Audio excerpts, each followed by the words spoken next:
अस्सलाम वालेकुम वरहमतुल्लाह। उम्मीद है आप सब खैरियत से होंगे। अल्लाह तबारक व तआला तमाम माँ बाप को सलामत रखे।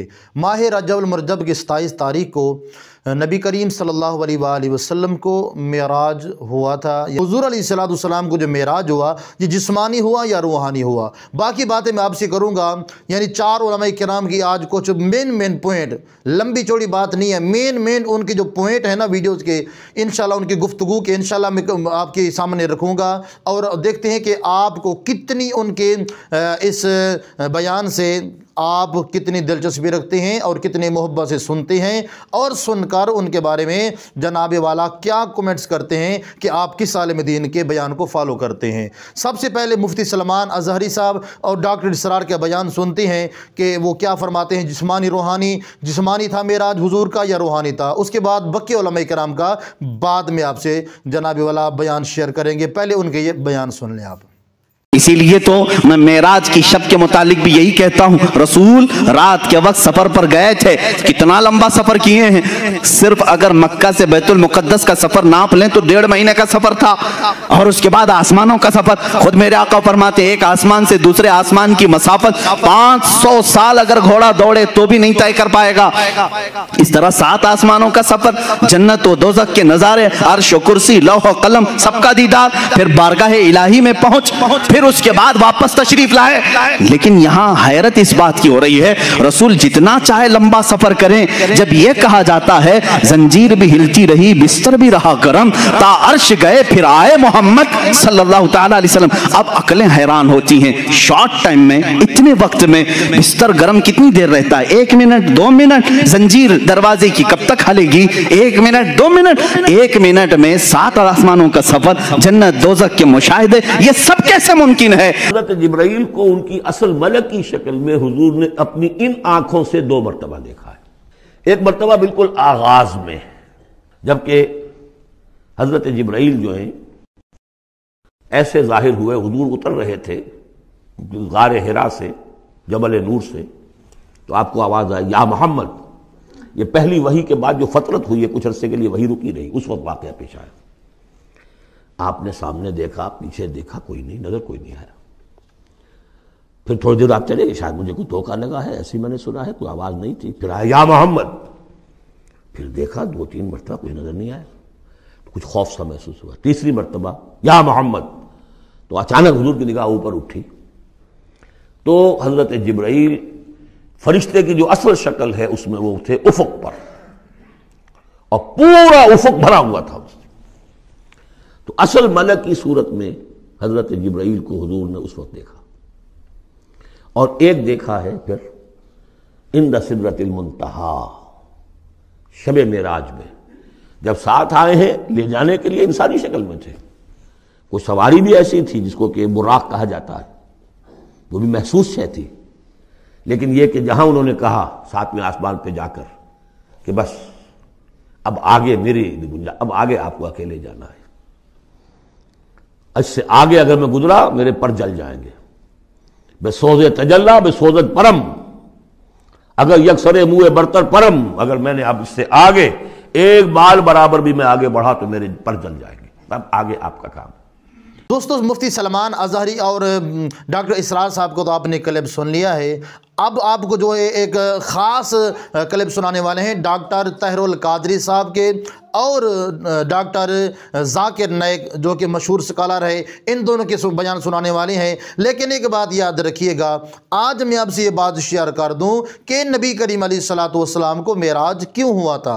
जब हुजूर पाक अलैहिस्सलातु वस्सलाम ने ऐलान नबूवत किया तो काफिर आपको ताना देने लगे। आप मायूस होकर अपने चचाजाद बहन हजरत अली की बहन हमशेरा के घर आप आकर उनके घर में बैठ गए।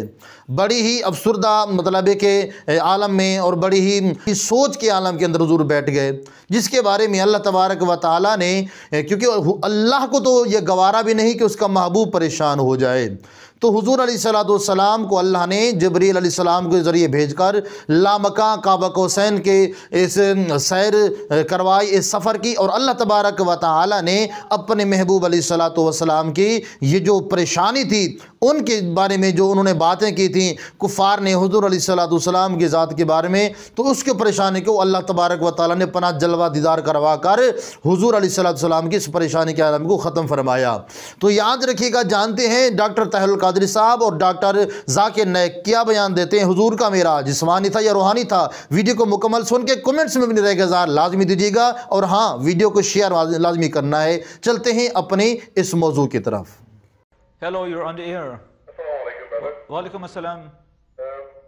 There is quite a controversy amongst some Muslims in Guyana concerning the Miraj of Rasulullah Muhammad whom be peace. Many are wondering if it was a physical trip into the heavens or if it was spiritual. If it will not be a problem for the learned doctor, I'll be grateful if he could make some comments on that. Thank you. I would ask the doctor, this is a question outside of the topic, but I would ask the doctor if he wants to comment. Thank you. Fine, thank you.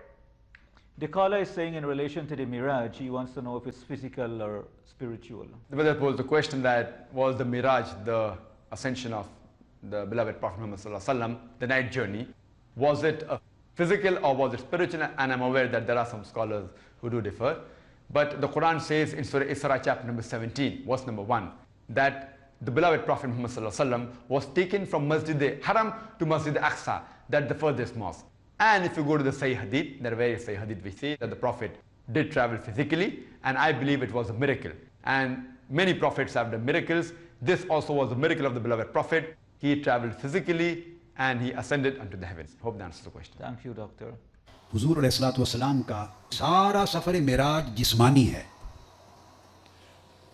مسجد حرام سے لے کے مسجد اقصیٰ تک، اور مسجد اقصیٰ سے سدرۃ المنتہا تک، اور سدرۃ المنتہا سے قاب قوسین او ادنیٰ تک، سارا سفر تینوں مرحلوں پر مشتمل، سارا سفر جسمانی اور روحانی مشترکہ ہے، یعنی جسم اقدس کے ساتھ ہے۔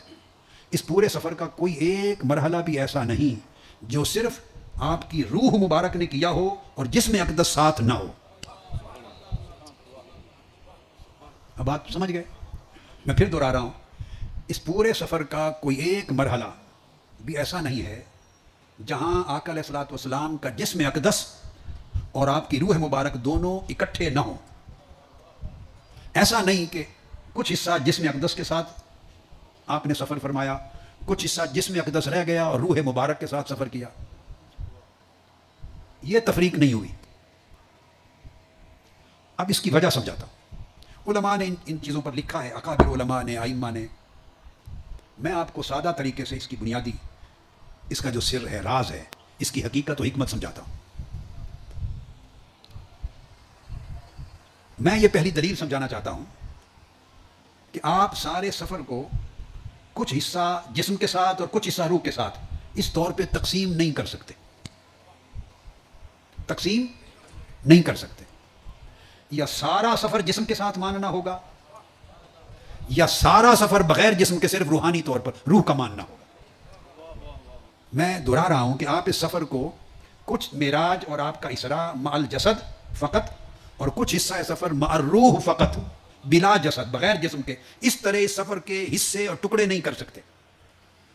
یا سارا سفر جسم و روح کا اکٹھا جسم کے ساتھ ماننا ہوگا، یا سارا سفر جسم کے بغیر فقط روح کا ماننا ہوگا۔ بین بین کی صورت ممکن نہیں۔ دوستو، آپ نے تو چاروں علماء کرام کے بیانات سن لیے ہیں۔ جب حضور علیہ الصلوۃ والسلام لامکاں پہ جانے لگے، براق میں بیٹھے اپنی امت کو یاد کیا، براق بھی جنتی براق تھا، تو اللہ اکبر، پھر مسجد اقصیٰ میں پہنچے۔ جب مسجد اقصیٰ میں پہنچے، 1,24,000 یا کم و پیش انبیاء اور رسول کی جو ہے امامت کروائی، اور وہاں سے پھر جبریل امین آپ کو سدرۃ المنتہا لے گئے۔ یہ وہ مطلب ہے کہ مقام در مقام جیسے آتے کہ قاب قوسین تک اللہ تبارک तबारक व तआला की ज़ात का जलवा किया, और जलवा करने के बाद मेरे और तेरे नबी दुनिया पे जब वापस आए तो फिर हुजूर अलैहिस्सलातु वस्सलाम इतनी कलील वक़्त में हुजूर को अल्लाह ने मेराज करवाया कि इतनी कलील वक़्त में वो कुंडी बहल रही थी, जिस वजू से पानी किया था पानी भी वैसे ही जारी था, बिस्तर वैसे गर्म था। इतनी कलील वक़्त में जब कुफ़ार ने, मक्के के लोगों ने सुना तो मजाक करने लगे हुजूर अलैहिस्सलातु वस्सलाम की मुक़द्दस ज़ात के बारे में। तब अल्लाह तबारक व तआला ने कुरान की आयत नाज़िल फरमाया सुब्हानल्लज़ी यसरा, पाक है वो ज़ात जो रातों रात अपने नबी को यानी अब्द खास को ले गई, यानी सैर कराई मस्जिद अक्सा से मस्जिद हराम तक, जिसके इर्द गिर्द हमने बरकतें रखी हैं। तो याद रखिएगा कि कुफार बेशक ना मानते थे, लेकिन ये वाक़या 100% क्या है, सच है। कुरान का फ़ैसला है, जो कुरान का मुनकर है वो दीन इस्लाम से खारिज हो जाता है। बाकी उलमा किराम के बयानात से आप क्या इत्तेफाक रखते हैं और कितनी उनके बयान से आपको नॉलेज में इजाफा हुआ, कमेंट्स में लाजमी इजहार कीजिएगा। वीडियो को शेयर कीजिएगा ताकि आपके शेयर से किसी की ज़िंदगी बदल जाए। मिलते हैं अगली वीडियो में। अस्सलाम वालेकुम वरहमतुल्लाहि वबरकातुहू।